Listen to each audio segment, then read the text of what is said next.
Alright, sliders. Sliders are these amazing little burgers which allow you to have much more creativity and diversity to your taste buds, because now you can just have 5 or 10 of them with different toppings and have a little more variation to your boring day.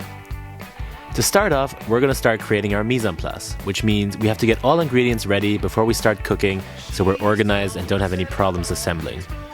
We slice up our tomatoes really thin and lay them on kitchen cloth. This draws out some of the moisture and won't render your bun soggy. We cut the onions as fine as we can and salt them to get rid of that really aggressive spiciness, to mellow it out a bit.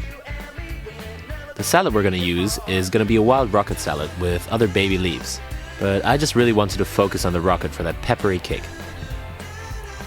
The bacon is put in between some wax paper, and a weight, like an oven dish, is put on, so when we pull it out, it stays flat and doesn't curl up, which is really annoying. I decided to go for an Irish cheddar cheese, which they had for sale, so I just bought a whole brick. I didn't have a banana for scale, but just use a veg peeler to get really thin slices out, so it's easier to melt. The meat we're using is an amazing British beef which has 20% fat. It's really important to use a meat that has 80% meat and 20% fat, otherwise it gets a bit too dry.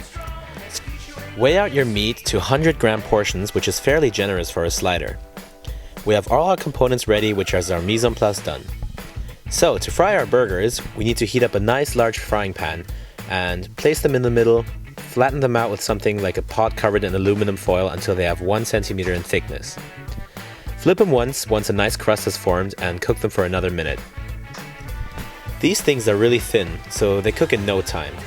Add the cheese, throw in some water, cover it with aluminum foil, which allows them to steam the meat and melt the cheese, which looks heavenly. Give it a good seasoning as well. So, to create our little sliders, add the rocket salad on the first lower bun and fix it in place with a tomato. Afterwards, add the onions on top, which we cured before. I'm in London right now, so I wanted to go for a British condiment. A nice circle of tomato ketchup and some HP brown sauce go on the top bun. Just take both halves and combine them together. Now you have the perfect slider to share with all your buddies and all your friends.